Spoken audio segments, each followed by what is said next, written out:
Everybody, Chris Webster here to talk about one of the latest supporters to the Archaeology Podcast Network, The Motley Fool. Now, I've been investing in the stock market through various applications for a few years now, and everybody who's listening to this can benefit from that sort of investment for the long-term financial planning. And also, I know the hosts of these podcasts can benefit because as archaeologists, like none of us get retirement. We all have to kind of fend for ourselves. So investing in the stock market is a good idea, but not everybody can do it. And look, we get it. The market is complicated and confusing, and to many of us, it simply doesn't make sense. In fact, where do you even start? Take all of the guesswork out of it with the Motley Fool Stock Advisor. The Motley Fool has been around for over 25 years and has been spot on in recommending some of the world's most important companies before they hit the big time. I'm talking about Amazon, Tesla, Netflix, Starbucks, all before they exploded in value. With their easy to use and super informative service, Stock Advisor, you could join the ranks before they potentially find the next big thing. After all, their average stock recommendation is up over 400% as of April 10th, 2023. And no need to be intimidated by financial jargon or market complexities. As the name suggests, these guys don't take themselves too seriously. Now, finances, that's a different story. Their friendly and relaxed approach has helped over 700,000 people move closer to financial independence, all while beating the market and having fun. New members can access Stock Advisor for only $89 for their first year, a full $110 off the full list price. Don't sit on the sidelines and think about what could have happened.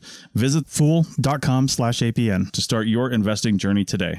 That's $110 discount off of $199 per year list price. Membership will renew annually at the then current list price. So again, check the link in the show notes of this episode. You're listening to the Archaeology Podcast Network.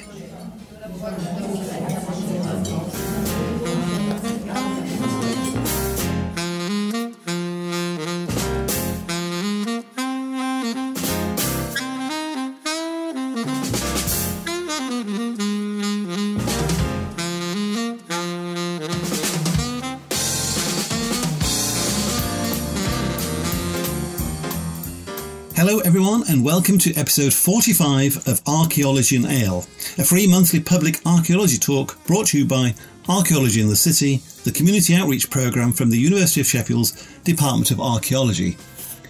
We are once again in the Red Deer, Sheffield, and our talk is entitled, Is There a Doctor in the House? We have brought together 6 postgraduate researchers and recently qualified doctors to talk to us about their work. We have, however, restricted them to just 10 minutes each. Our first speaker is Chris Dwan, and his topic is Landscape Stability and the Formation of Social Memory in Prehistoric Britain. Take it away, Chris.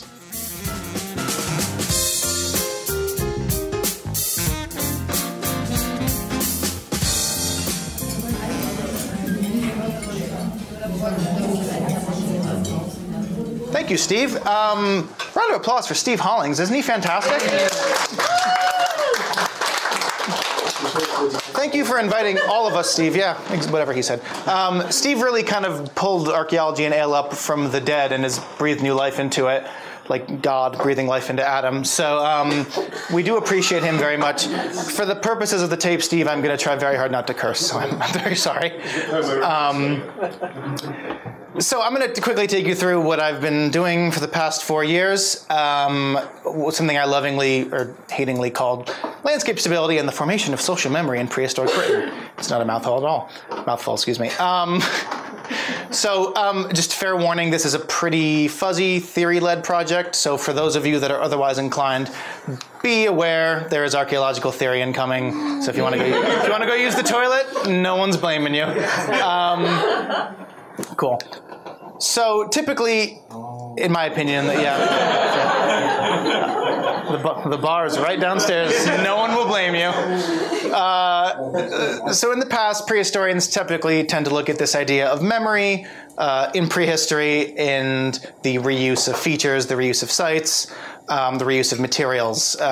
Examples might be Richard Bradley, who's on the far right there, talking about things like a timber circle being used, assumedly for ritual purposes, demolished, and then after a period of time, a new one or a stone circle is erected in its place. That kind of idea, people returning to a place over and over and over again, and reusing it either for similar purposes or somehow venerating those who were there before them.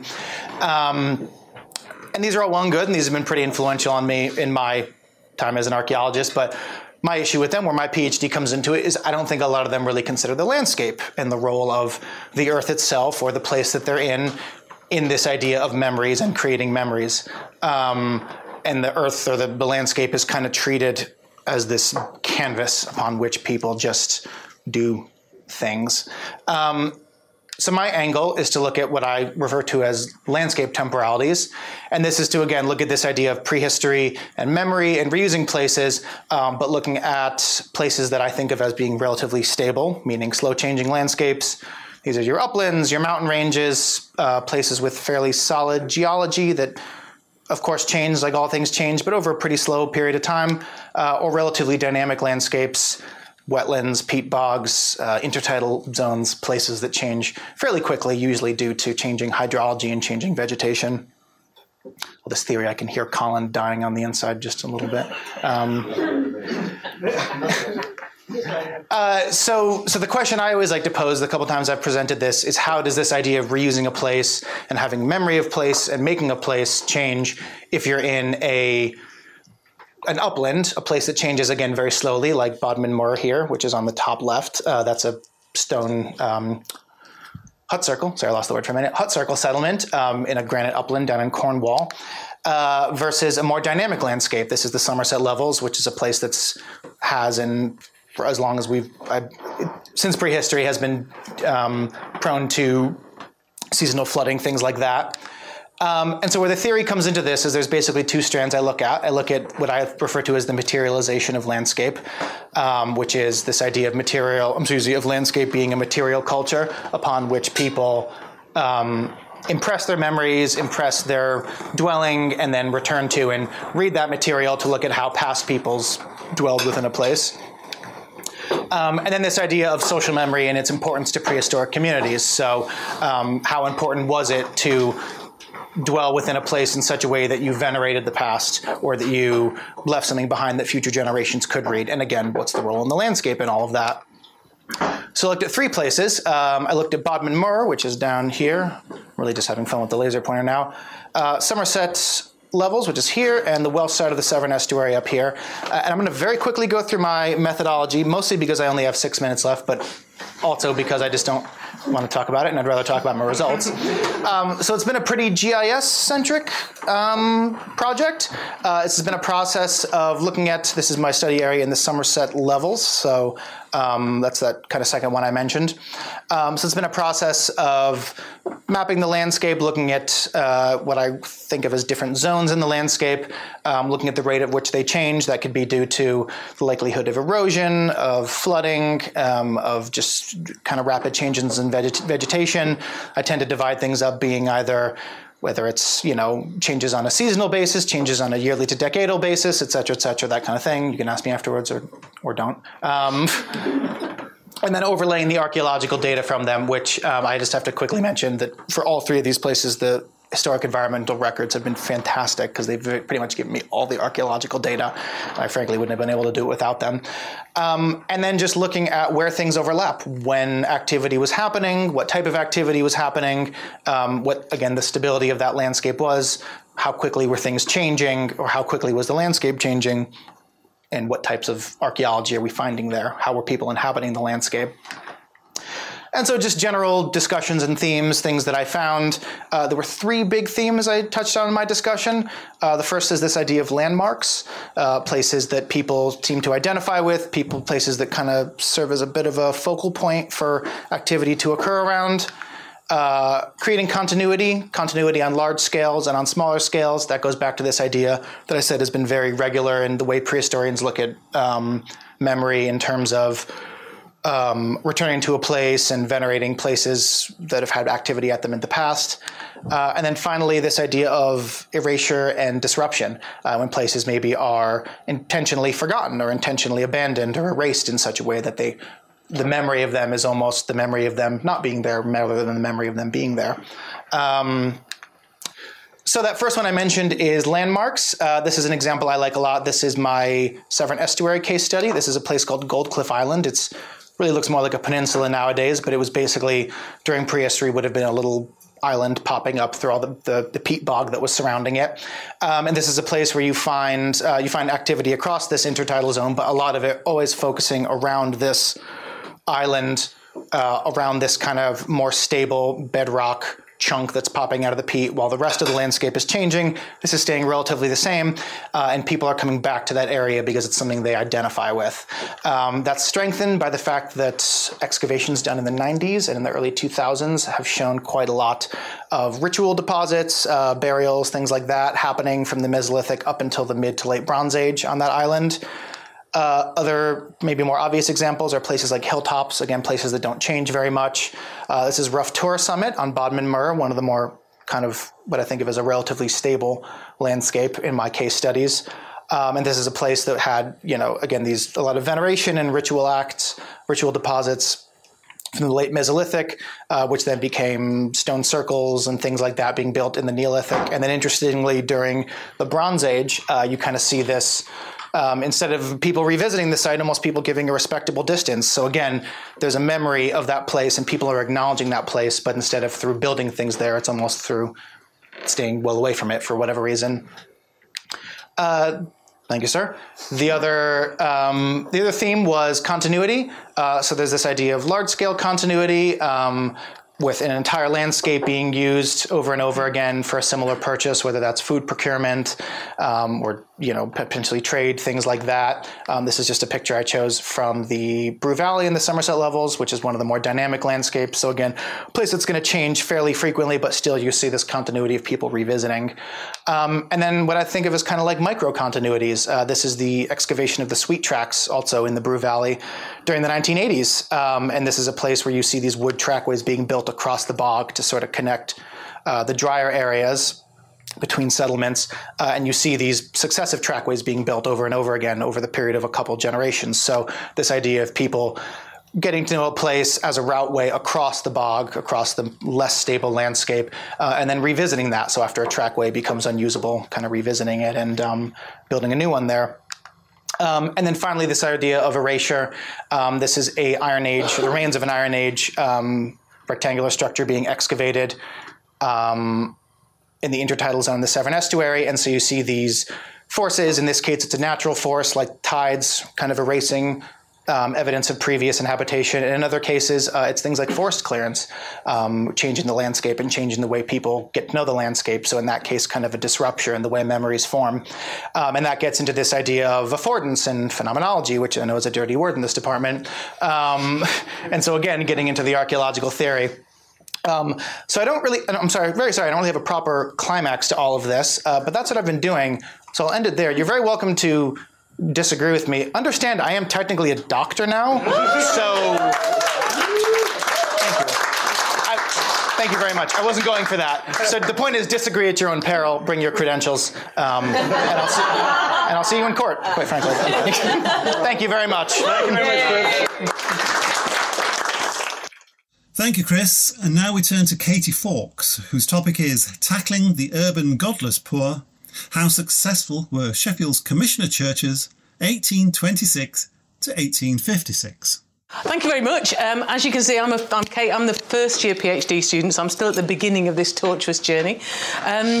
Those of you who know me will be thinking, Kate, there is no way that Kate can only talk for 10 minutes. I promise I'm going to try. The other people will be thinking, what is an atheist like me talking about commissioner churches and what the hell is one anyway? Don't worry, all will be revealed. So, without further ado, what is a commissioner church? I want you to picture Sheffield in 1815. The Napoleonic Wars have ended. You've got lots of young, fit men returning after the war, no jobs. It's like the wild...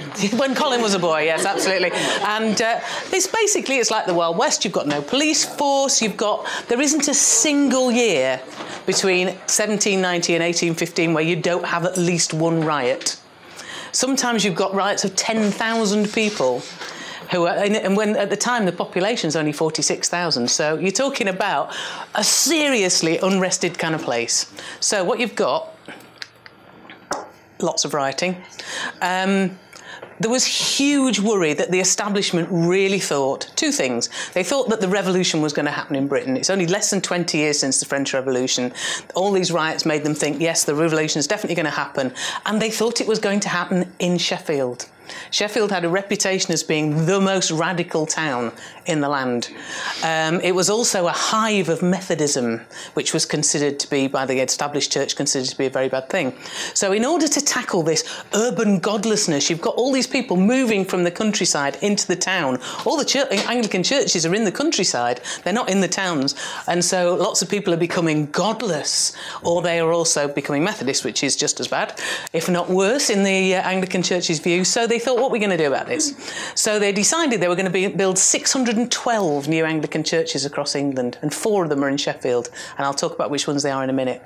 And they were providing free pew space for the urban godless, and that was actually the phrase that they used. They were terribly worried about that people were going to be secular.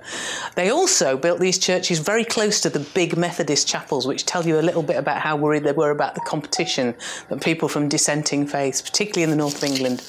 They were also designed to provide more burial space. There are some hideous kind of contemporary descriptions of walking past what is now the cathedral, what was then the parish church, and an arm flipping out of a grave, you know, and the smell being so bad you couldn't get within 200 yards of it on a summer's day. So definite need for more burial space, and starting to understand that it was a health hazard. But they were also, these churches that were built, they had huge expectations on them. They were seen as providing this real bulwark against for the establishment, against disorder, against revolution, against people becoming Methodists. And so these churches were built, and a huge amount was expected of them. So this is I'm just going to gloss over this very quickly. So basically my research question is to say, how well did the commissioner churches tackle the things they were set up to address, but with particular reference to these 3 things: ministering to the industrial poor, educating, improving and civilising the poor into respectability. And they actually used those phrases. They talked about civilising the poor, like they would talk about civilising somebody in, you know, the third world at the time, but also about how much they managed to reinforce the social and political status quo. So how much did they stop people becoming even more radical than their asses already were? So this was what they were up against. This is an external Methodist preacher preaching to the poor. And this is the improvement agenda. I'm just thinking, look at this woman on the left-hand side here. She doesn't look like she wants to be improved much, does she? She looks proper pissed off at the idea that somebody stuffed her in a corset and then and a long skirt, and then she's got to scrub things. I'd have been quite pissed off myself. So this was very much the agenda of what was being planned. So where are the churches? One of them you'll recognise, St George's. It's now in the university campus. It's now, you know, university lecture theatre and accommodation.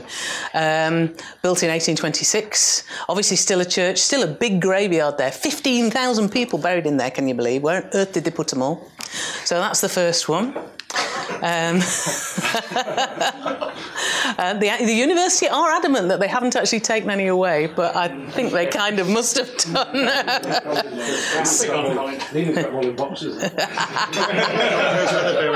Yeah. So the second one, Christchurch in Attercliffe, that was bombed by the Nazis, and there's nothing there now except the graveyard, but the graveyard is still there.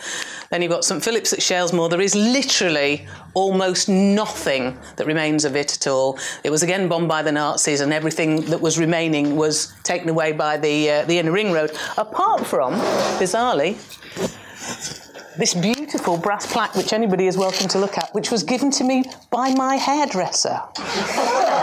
Yes, I have a hairdresser, but his salon is about 200 yards from the shop. And this guy came in and said, I was on the demolition team in the 50s when the church was demolished.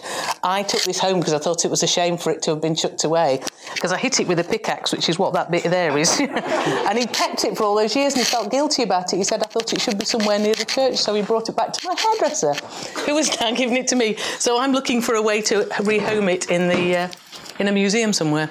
And then last but not least, the last one, St Mary's on Bramall Lane, which I'm sure you'll all know, the only one that's still in operation as a church.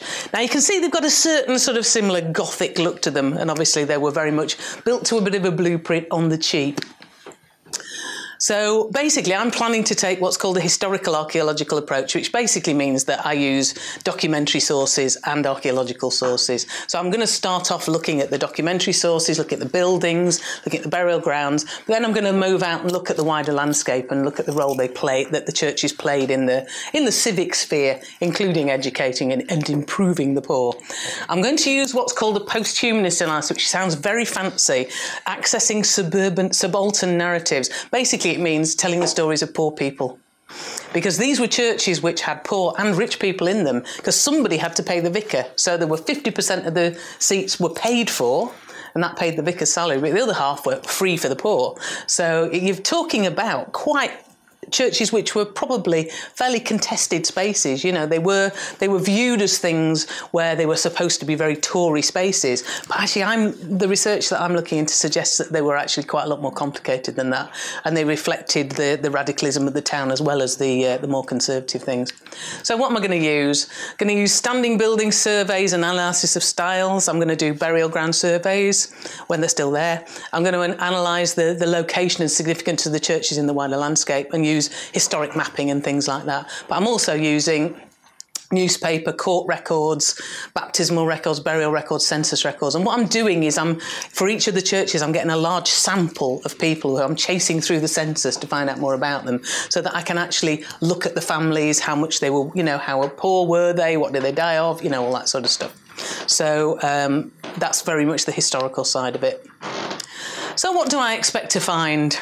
Well, I'm only in my first year, so actually this is quite a punt at this stage. But I think the congregations were highly mixed. They were affluent and poor. And I think, but I'm already starting to find differences between the four churches. So, for instance, St Mary seems to have a lot more knobby people going to it than, say, for instance, St Philip's did. I think they were contested spaces. The idea that they were all full of Tory people who, you know, were all about reinforcing the status quo. There were clearly people like that there, but I think there were also lots and lots of radical people. I've already found, for instance, some of the people who were arrested for Chartist offences, for rioting and making bombs and stuff like that, are buried in these churches. So the idea that, you know, that all of the people who were involved in radicalism were all Methodists, not proving to be true at all. But when they only had 4,000 free pews, and when you think by 1861 the population was 186,000, that's not an awful lot, really. And they never had school places for more than 5% of the population's children. So they were never the biggest show in town. The Methodists always kind of beat them to it in sheer numbers, really. So I think they made some improvement of the respectable poor, but their impact on the very poor was probably minimal. So, you know, if you've got the people who wanted to aspire to be respectable, I think they probably did have some impact on that. But for the very poor, I suspect that the impact was very small. They seem to have been quite peripheral to civic activity. Some of the people who attended there were very civically involved, but the churches themselves don't seem to have been. They seem to have very much taken their mission to minister to the poor very seriously, and that was what they mainly did. And in a largely liberal and radical town, they were kind of, you know, the Tory element of that was never really going to fly, I don't think. But I think in the long term, there was an acceptance of capitalism and the capitalist system that happened in the 19th century, and radicalism did slowly decline, particularly after Chartism disappeared in the late 1840s. And I think that the Commission of Churches probably played their part in that, but alongside the local government and the other dissenting churches. And that's me. Chicken tacos should only be trusted to chicken professionals. That's where we come in. Introducing Zaxby's new chicken finger tacos. One comes with pico de gallo and creamy chipotle ranch. And the other comes with bacon, lettuce, tomato, and avocado ranch. Chicken experts since 1990. Chicken taco experts since now. Order yours today in the Zax Rewards app. Woo, saucy! Zaxby's. Thank you, Kate. We're moving on now to Nina, whose title is Teeth Are Awesome, an Archaeologist's Perspective. You can already see that we're off to a good start because the title of my presentation is titled Teeth Are Awesome. Basically, what I figured for the spirit of the evening, I'll be talking about my PhD research that I did and the way that teeth actually basically saved the entire project, because one of the main sites that I worked at, I hadn't actually seen it before. I had to go and collect data on it. And I was told that it was about 200 individuals, and I thought, oh, that's so much data. The material comes from Egypt. Egypt is nice and dry. Everything preserves. I am going to have a problem with too much data and no clue what to do with all of it. And when I got to the site, or the museum where I was supposed to collect the data, and I opened the box and I'm like, oh, I will have no data. And this is because the one thing that I had not thought about was the fact that the site that I was going to go and collect data from was in the Nile Delta. The Nile Delta is in the Nile River Valley and floods every year. So this material had been inundated by water for thousands of years, and every year it would flush away some of the organic material from the bones. And what had happened was the bones were becoming very soft. They had squished, they had skewed, they had fractured, the surfaces had flaked off. It was a mess. And I was there with, I don't know, 4 weeks, and slightly maybe hyperventilating at this point, thinking like, okay, what am I going to do? And then what I realized is like the one thing that was still more or less intact was the teeth. And one of the things that my project that I was working at, it was part of a larger project. They were interested in migration, because this site in Egypt had been established during the 12th dynasty, about 1700 years BC, more or less.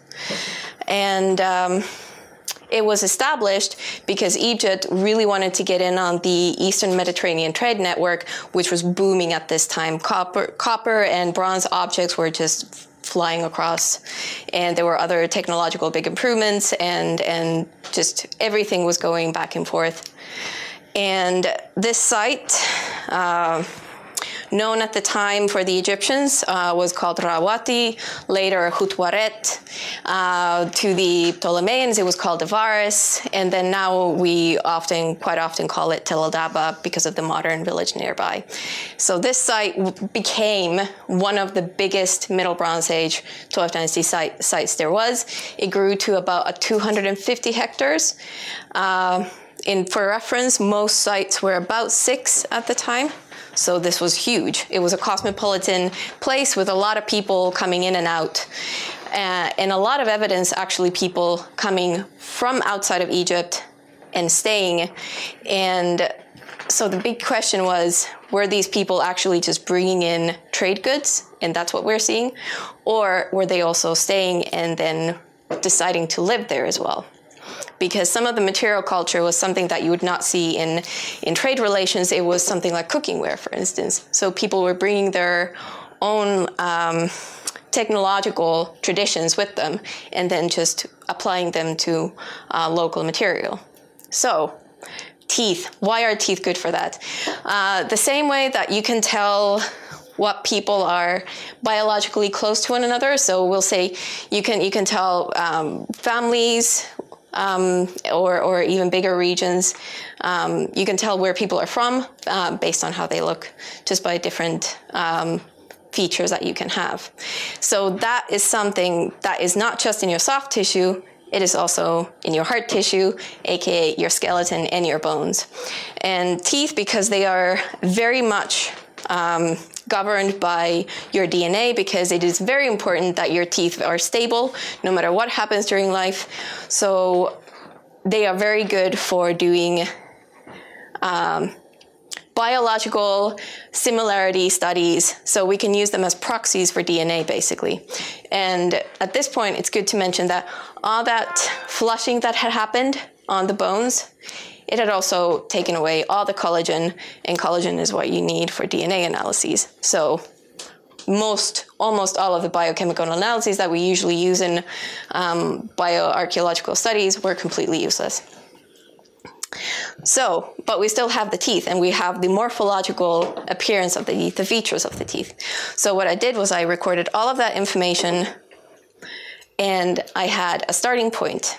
And then later in that project, 2 other researchers joined me. One was doing a postdoc on, lo and behold, biochemical analyses, which means that her study was a little bit stumped, but she was able to use the enamel, which is harder than the dentine in the bone, in the teeth, and she was able to get somewhere.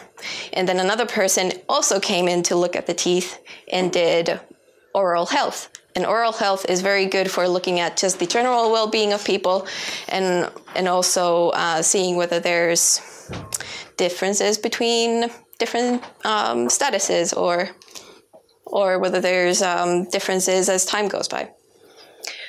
And so, where was I? Yes.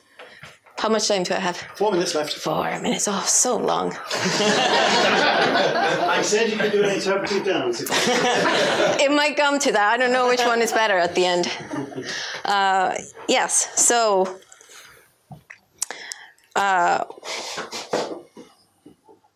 long story short, with the teeth, we were able to say that, yes, a good number of people at this site in Eastern Nile Delta actually did come from outside of Egypt.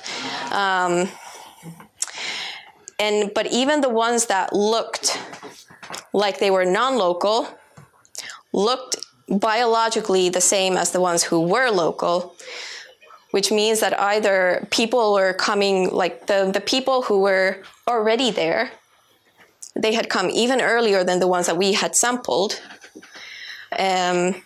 potentially either through forced migration or other types of migration. And what we could tell as well is that at the beginning of this time period, when they started coming over, there was a lot of different dental diseases, particularly, I think, caries, enamel hypoplasia. Enamel hypoplasia is something that happens in childhood when you experience a lot of nutritional stress, for instance. And I think what we saw is that this decreased as time went by. So what we could see is a group of people coming from outside, settling, and then stabilizing as time went on. And that was just the analysis inside the site. When compared to the larger region, we could tell that they were coming from those same sites that Egypt was so interested in having trade relations with during the in the Eastern Mediterranean during this time period. And we know that in this region there was probably a lot of in the coastline itself. And when I say coastline in Levant, I mean regions from northern Syria to Lebanon, Palestine, Jordan. This, and then Cyprus was also a big deal in this trade relationship. So people were coming from all of these places, particularly in the Levantine region. And what we have evidence is that in Mesopotamia at this time period, things were starting to get a little unstable, and it was potentially pushing people.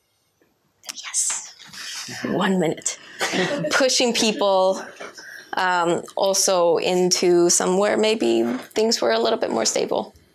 And so you have that movement to Egypt where everything was lush and beautiful and something. Rots your bones. Exactly. And I think that's it. Love them or hate them, that they say things. Thank you, Nina. We now turn to Kelsey. Kelsey's title is Digging for Italy, Vagnari Vicus and Faleril Novi. Excuse my pronunciation. Save on O'Reilly Brake Parts Cleaner. Get 2 cans of O'Reilly Brake Parts Cleaner for just $8. Valid in-store only at O'Reilly Auto Parts. O'Reilly Auto Parts. So, to start with the Vagnari Vicus Imperial Estate. What is an imperial estate? So it's an enormous land holding owned by the emperor to raise revenues based on agricultural, transhumance, and trade. So it's not a fancy villa, as one might think. but we have some fancy stuff I'll show you in a minute. So Vagnari is the only imperial estate excavated to date. So this is the only data we have on this type of working estate in southern Italy. So just to give you kind of context, where that red star is Batramagno, which is ancient Silvium, which was settled first in 7th century BC by the Paeocheti tribe and then later taken over by the Samnites. Rome expanded in the 4th century, defeated the Samnites at Silvium in 306 BC, and then they had conflicts with Pyrrhus and Hannibal later in the 1st and 2nd centuries BC. These conflicts obviously caused disruption in southern Italy and confiscated territory by Rome. And Scipio Africanus is right up to date to where we are, and he took a bunch of land from the natives and gave them to Roman soldiers because we don't want them to be unhappy and come back and kill us all. And this is called the Agor Publicus. In the red dot we have Vagnari, and the blue star is Batramagno. So Vagnari was settled first in the 2nd century BC through the 1st century, the 2nd century BC to the 1st century BC. We don't know who established this 2nd century settlement. More excavation needs to be done, but it might have been rented out or leased to locals by Roman authorities. So it was resettled in the 1st century AD, where we have evidence for the elite owner. Here's some objects that had come from that. And in the 2nd century AD is the focus on the settlement of production, and it is settled all the way up through to the 4th century AD. But the interesting stuff comes from the 1st and 2nd AD. How do we know this was owned by a Roman emperor? Well, we have a stamped tile from the site that says Caesar Augustus Ingratus, which is the slave of Caesar. So we know that at some point Caesar himself or Augustus, taking the name upon Caesar, acquired this estate around the latter 1st century BC, and he owned slaves that worked there. So there's our evidence for that. It's also located on the Via Appia, which is a major roadway in Italy. It is also on torturos, which are droveways, so for transhumance purposes. That's just the view of the site when you're looking out. So you have the Vicus all the way out there, and then we have a necropolis behind it. So we have those who lived and those who died right here. Here is a plan of the site, of the building that we have so far. So you can see a GPR on the right-hand side. We have a cistern underneath the settlement, and then it goes further east. So we have diverse cereal cultivation. All those blue dots are storage pits. So we have free threshing wheat, glim, and barley throughout different phases of the site, 1 through 4. So there's 4 different phases of processing. Various species are processed and stored throughout these phases. And the crop diversity could mean insurance against climate variability, ample soil erosion, or just reflects the advanced knowledge of farming in this part of southern Italy. We also have sheep grazing for production of wool. So we have maps here of just the droveways, and we have Varro talking about how flocks of sheep are driven all the way from Apulia, which is the region that Vagnari is in, into Samnium for summering and tax purposes. We found a winery. This is called the Sella Venaria in Latin. It indirectly provides evidence for established vineyards in the 2nd century AD. So this is when the Vagnari winery was established. It's relatively small compared to other wineries in Italy and other working villas and estates. So we're assuming that all of this wine was produced locally and distributed locally. There was not a large export for this, because there was also a very lavish villa up on the hill that was owned supposedly by Pompey, so they're probably supplying wine for them as well. So the winery goes out of use in the 3rd century AD, and then we did some chemical analysis on the residue for the dolia, which are the wine vats. This was done by the British Academy, funded by Giuseppe Montana at the University of Palermo. So one might think that they would make these massive vessels close by the site. Turns out not. Why would they, spend extra money to do this? Because they could in the Rome, and why not? So we found out that the fabrics do come from one of these three areas here, and then they were made and then shipped down south. So there was no rhyme or reason behind that. It was because they could. They had specialists, so why change something? Why fix it if it's not broken, right? So then we have evidence for local pottery and tile supplies. We have evidence for glass making. Actually, the glass vessels and window glass, which is very rare to find archaeologically, was more than likely processed in Egypt, and then the raw material was brought to the Mediterranean from that point on. Herbal, there in the middle, used for cladding and pavements. So there was working going on. There was enslaved people here, but they weren't working in ugly conditions, I'll tell you that. These were subject to geochemical and petrographic analysis. Decorative stone came from limestone in Italy, the plain white marble from Athens, and the white and bluish gray from quarries in Southwest Asia Minor. This is a digital reconstruction of the Vicus, and we have a monograph edited by Maureen Carroll, the site director. It's great, it's wonderful, please buy it. I'm not biased. Moving on. So now that Vagnari has come to sort of a close for now, I'm now involved with the Faleril Novi project with the British School of Rome in partnership with Harvard, Toronto, and Ghent. So according to historical sources, Faleril Novi was founded on Rome's destruction of the nearby Philistican center of Faleril Veteris in 241 BC. So we have Faleril Veteris on the right, Faleril Novi on the left. The urban site along the Via Amarina persisted at least until the first half of the 6th century AD, becoming a bishopric in AD 465. And in the 12th century, a monastic church of Santa Maria de Faleril was added and now represents the only standing structure on the site other than the ancient circuit walls. So there's been various GPR analysis, coring done by Ghent and Cambridge. You can read about that online, but research to date raises a number of questions about the city's relationship to settlement trends in the wider Tiber Valley, as well as about Faleril's own development. So the questions we're looking to answer during these excavations, which first started last year. What is the chronology of the city's infrastructure? What can be known about Faleril's last urban phases? And these excavations are hoping to tell us that.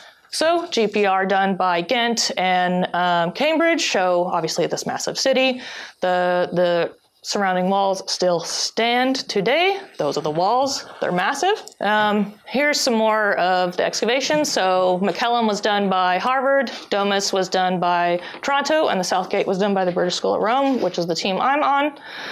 McCallum is a Roman meat market, basically. Then we have the Domus.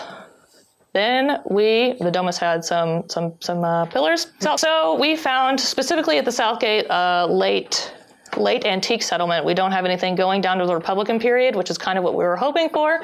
We found a secondary road. We found massive stones from the nearby amphitheater lining that road for raising the elevation of the room next to it. God knows why, we don't. At the top left, we have flooring, pottery, burning, you name it.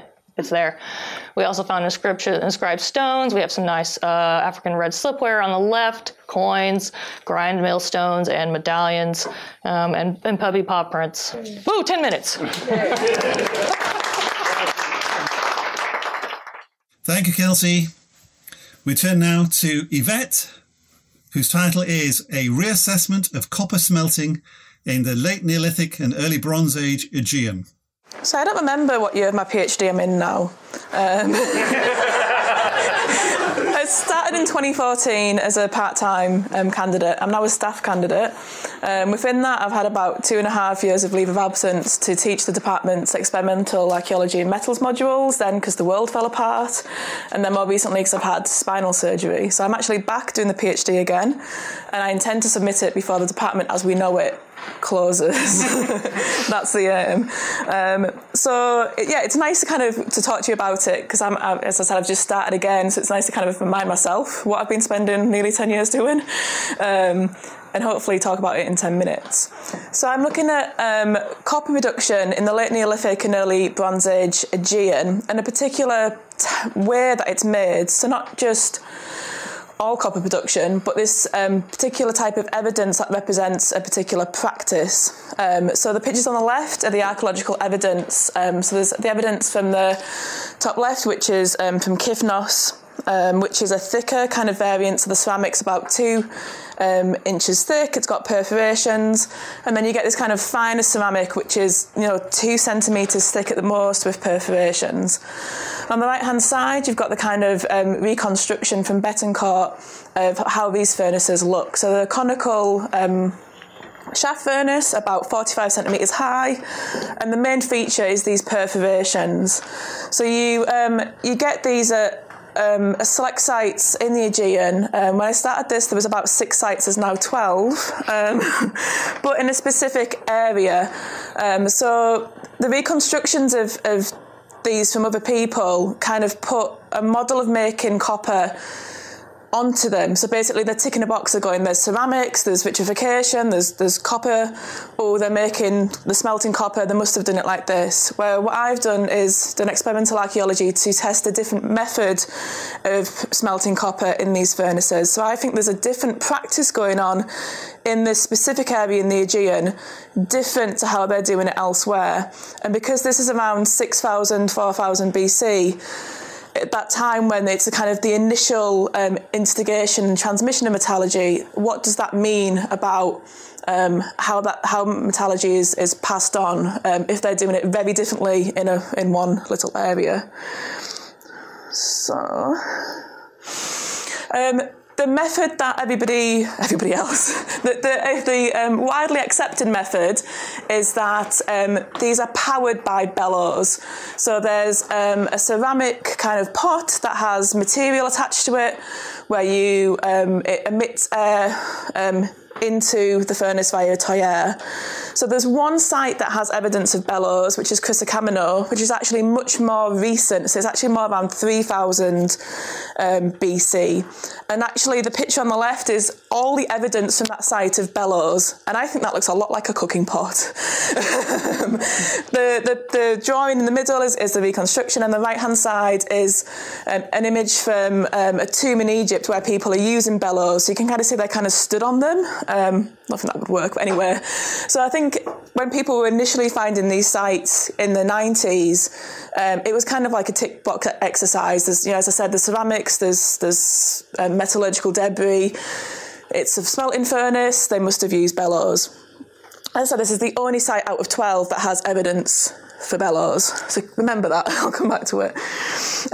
So I've reconstructed these furnaces, and I don't believe they're bellow-driven. I believe they're natural wind furnaces. So because of the perforations, if you look at how perforations are used in pyrotechnology elsewhere, it creates, through the fluid dynamics, it creates different pressure regions, and just by the wind kind of blowing over them and around them, it sucks air into them. And there's a number of different wind-blown furnaces, some archaeological, so Wadi Fanan and places like that, some ethnographical, like the Hurricane, and they work basically by wind blowing across them and the different pressure regions. So I did experimental campaigns, which you can see. I looked at the evidence and it looks similar, but I also looked at it microscopically as well. So from looking at the slag that comes out of these, so the waste products, so basically everything in copper ore that's not copper produces like a glassy product. By looking at that under the microscope, you can see whether it was a reducing or oxidizing environment. And the slag from the archaeological sites has this banding where it's going from being reducing, oxidising. And the other people who reconstruct this say that's due to the wind from the bellows. However, oh no, they didn't actually, I'm lying. They said it's through tapping the furnaces. So by poking a hole in the side of the furnace, the slag runs out, it hits the air, it solidifies, that's how you get the banding. But I see that as one occurrence, so you'd get it once. So when they've reconstructed it and tested it with bellows, you don't get that. When I've tested it with wind power, you get that banding because you're constantly getting air cooling the slag, more stuff drips on, you get it cooling again, you get that banding.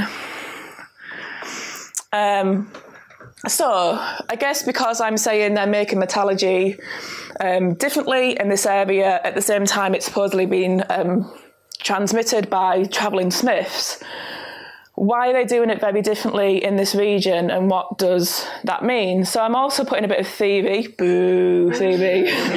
into this and saying, what does this mean? So I don't know if I'm as bold as yet as to say I'm going to propose my own theory for the transmission of metallurgy as Renfrew and Child. I did sit down with Renfrew over Ouzo and talk about this, and he said it was very interesting.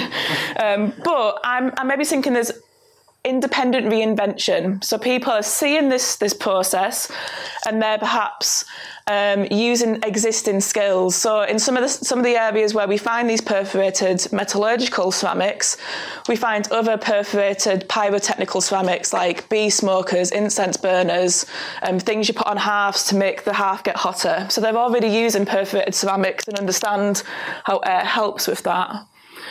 So just to give you an idea, the kind of red circle is where Child saw the homeland for metallurgy, and it spread west across to Europe. Renfrew sees 2 homelands or multiple homelands for metallurgy, so the green circles, and the little blue circle near Sam's head is where these perforated furnaces are coming from. And because my maps are terrible, this is a map that Colin made for me. So you can see that it's not even across the whole of Greece and the Aegean. It's actually a very isolated area. So it's that kind of Athenian peninsula, a couple of sites in the Cyclades, and then right down at the bottom, there's a site on Crete, which is the one that's more recent. Sam's head again. So that was just to remind you that 2.5 minutes, that's fine. So yeah, I reconstructed these furnaces, tested my methods. So I actually went to some of these sites, recorded wind speeds, replicated the wind speeds here with the structures, managed to smelt copper, and analysed the slags. So you can kind of see that banding, so that kind of silver stripe going through the middle, and the difference is either side. So there's this kind of clear change. It's not just a one instance of like tapping it, the slag hitting the air and kind of forming. There's this it's layering up over time. I've also done XRF analysis to look at residues, because I think there's actually more ceramic furnaces than have been identified, but they've been misidentified as cooking pots, because if they're not highly fired and vitrified, they can't possibly be metallurgy. But actually some of the higher percentage copper ores can be smelted at a much lower temperature. And then I'm not going to do an interpretive dance, but I did bring dancing into it. So, if it's wind powered, there's time to dance. If it's bellow driven, you're doing a lot more work. So it just... Did Colin play that diagram as well? I did that one. Back when I was good at doing things on computers. So kind of like, why would you put a lot of effort into doing something where you don't have to? I think we're inherently kind of resourceful. And there's no evidence for bellows apart from at one site. So I think the evidence that kind of maybe does suggest that the bellows and some of the other things might be a refining stage. So it might be when they're crushing the kind of conglomerates down to get the prills, or when they're casting. So yeah, my PhD is kind of redefining this evidence, proposing a new method, and proposing this kind of independent reinvention. Woo! Yeah. Thank you, Yvette. Finally, we have for you Sam, whose title is Point and Shoot, a radiographic analysis of Mastoiditis in archaeological populations from England's northeast. Okay, so if you have taken my archaeological sciences course, I'm really sorry, you probably know a lot of this already. If, looking at this group over here, you're in my applied bioarchaeological science course, I'm really sorry, you're going to get this in a few weeks. But by the time we come to that, you'll have memorized everything, and you'll be experts, right? Sure. Sure. All right. Well, we're going to test your memory of the human osteology and human anatomy in a few minutes, so we'll see how we go. All right. Pop quiz. It's okay. It's not on teeth. So I'm going to talk to you a little bit about my PhD research, and in many respects, this is going to be a memory test for myself too. How much can she remember? All right. Yes, that is the second slide. Good. Okay, so before we go any further, I have to talk to you a little bit about infection, specifically respiratory infection. So after COVID, you're all probably absolutely sick and tired of me talking about respiratory infection. And in that regards, I should probably give you a content warning. If you do not want to sit and listen to a talk on respiratory infection after COVID, I will not be offended if you do want to leave. That's totally fine. Similarly, we will be talking about human skeletal remains. You will rarely see photos of those in my presentations, so do not worry if that's not something you want to see today, that's totally fine. So, to begin, when we're talking about the respiratory system, we have to consider more systems than the areas we usually think of. Usually we just think of the lungs and we're kind of done. But it's actually a very, very connected system. So we're going to start with your nasal cavity up at the top there. So that's breathing in through your nose or breathing in through your mouth. That's going now back to your nasopharynx, which then goes down your pharynx and into your lungs. Now, from your nose, you also have a series of sinuses, your largest being your maxillary sinuses. So those are going to be right in the front of your face, just below the orbits for your eyes. And then there's also this other area that a lot of people don't usually talk about, of your temporal bone air cells. And this is where I'm looking at my human osteologist over in the corner here, fingers up, pointing to your mastoid processes for everybody, please.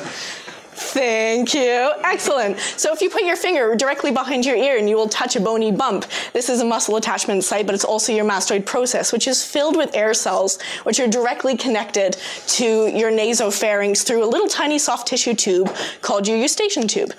Now, there's a series of air cells within here that are very, very interesting to me, at least, and hopefully you by the end of my presentation.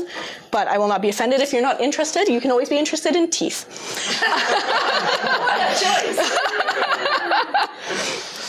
So let's talk a little bit more about mastoiditis. What are the mastoid processes? And when they get infected, you add the itis on the end and you get mastoiditis. So the etiology, or where these come from, well, bacterial or viral infections is pretty much anything. Anything that's going to irritate these systems is going to cause mastoiditis. They're primarily infected by, well, primary infections or secondary infections. It's anything. Absolutely anything that can annoy these systems, we consider mastoiditis. Now, there are a few different complications that you can get along the way if you have mastoiditis. So it's not just the mastoiditis you have to worry about. You can get changes to the air cell walls. You can get abscesses through your mastoid process, and then it comes down your sternocleidomastoid muscle, which is delightful, and then pools in your chest cavity. You can also get fusion of your auditory ossicles, which is going to mean you're going to eventually go deaf, or you can end up with meningitis. The impact of all of this, well, obviously discomfort and pain, that's kind of going without saying. If you're a child and you get mastoiditis, you're also starting to talk about things like delayed speech acquisition and language acquisition. You can end up with blindness, deafness, or death because all these systems are so related to one another. And there's a few key risk factors for something like mastoiditis. Now, previous mastoiditis is a risk factor, and we'll talk about why in a few minutes. Testosterone is a risk factor, as it is with any other infection. Testosterone is an immunosuppressant, so to a certain extent, if you have higher testosterone, you're probably going to be more susceptible to an infection than someone who has lower testosterone.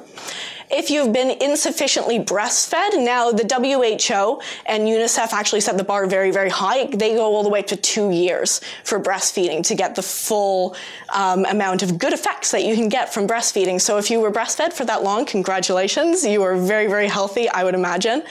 Also, young age or exposure to non-adults is a huge risk factor. Anyone who is a parent in the room will know children, because they have shallower breaths and immature respiratory systems, are going to be catching respiratory infections more often, and then they're also transmitting them more. Similarly, overcrowding, air pollution, and cold weather can also be risk factors. So hey, if you live in the UK and it's winter time, you probably checked a lot of those boxes. All right. So there's a few current methods for studying mastoiditis. Now, in the clinical realm, we're mainly talking about X-ray or CT. That's what's going to happen to you if you go in, your doctor expects or suspects that you have mastoiditis. Now, if we're starting to talk about the archaeological sphere, we can do more fun and exciting things like cut your mastoid process open and have an actual look at it. So that's where we start to get into things like sectioning, microscopy, and endoscopy. But we can also start talking about X-ray and CT. But we have a lot of problems with these sorts of things. Obviously, the archaeological methods are very destructive. The other methods are very costly. They're also inaccessible, and all of these methods altogether are incomparable to one another. You can't easily put one picture next to another, whoops, and say, hey, look at that. This is what's going on. So that's where I came along. I said, all right, we've got a problem. We've got a really interesting thing to study, but no one's really studying it. So what can we do? So in my master's research, I started looking at this question, studying some hunter-fisher gatherers in Siberia. And I liked my method, but I wasn't completely happy with my method. I felt like there's more I wanted to do. So I came here because they had the handheld X-ray system that I wanted to work with, but hey, along came COVID. So my sample size of 2,000 individuals really got squashed down to 386, but it was still enough for me to explore my method better. So I'm starting to look at understanding or having a grounded and more clinical practice that's non-destructive and accessible that allowed me to compare two different populations from different areas. We're going to speed through that part, though, because we don't have too much time to talk about the populations. I want to talk to you more about the method. So I looked at the Blackgate population, which is a late Anglo-Saxon population from Newcastle upon Tyne, and St. Hilda's Church population from South Shields, which is an industrial population. So as you can imagine, living in two very different environments, doing very, very different things. But enough about them, let's talk more about the technology. So here is our handheld X-ray system, which we need an upgrade for if you have a spare £10,000. Donations will be left in the hat at the end of the day. This is the system. It was designed for doing dental X-rays in your dentist's office. The idea being if it's handheld, it's more versatile and it's a little less intimidating than having the version that's mounted to the ceiling and having that come down at you. It also means you can take this into the field and you can use it forensically, for example. When I was in my master's, or doing my master's, we looked at this and we said, you know what, we can use this for a variety of different things. Why don't we try shooting some mastoid processes? So I had the fun job then of taking this into Russia and explaining to them that it was not a gun. It is, in fact, an X-ray system. Luckily for me here, Colin had the fun job of coming in every day during the pandemic and letting me in so I could take X-rays. So here we have a few examples of what your mastoid process looks at various different stages. So on the left, in the top, we have a healthy individual. So this is what we call hypocellular mastoid processes. You'll notice all of the air cells are quite large. They're nice and open.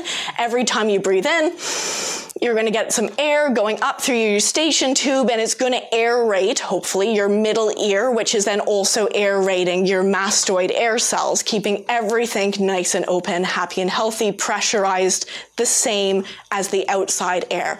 Now, if you end up with an infection before puberty, because your air cells grow during puberty, then these air cells don't develop. You end up with stunted air cells, and they look like the air cells in the bottom left. This is childhood mastoiditis.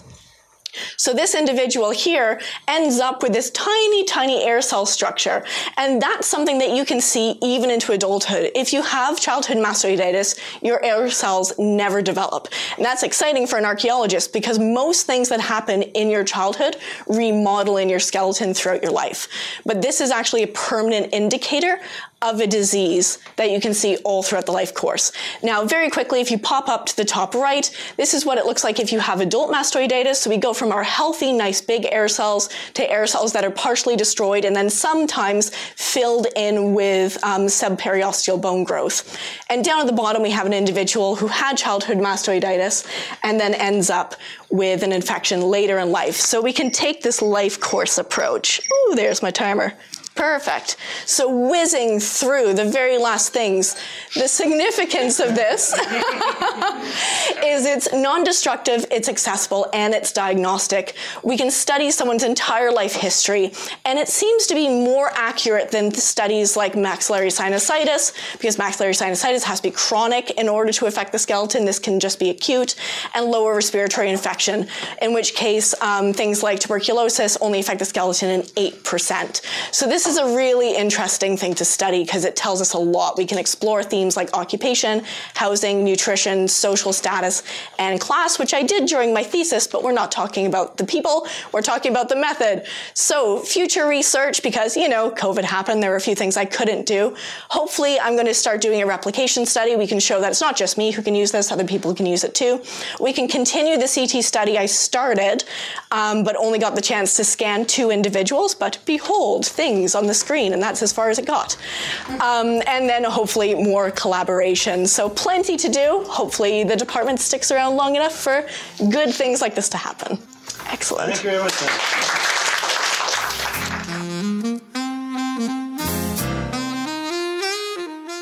Thank you for listening to Archaeology and Ale. For more information about our podcast and guest speakers, please visit our page on the Archaeology Podcast Network. You can get in touch with us at Archaeology in the City on Facebook, WordPress, Instagram or Twitter. If you have any questions or comments, we'd love to hear from you. Next month, our talk is by Chris Atkinson, is entitled Exploring Wadsley and Loxley Common, Community Investigation as part of the Sheffield Lakeland Landscapes. We hope you join us. Thank you.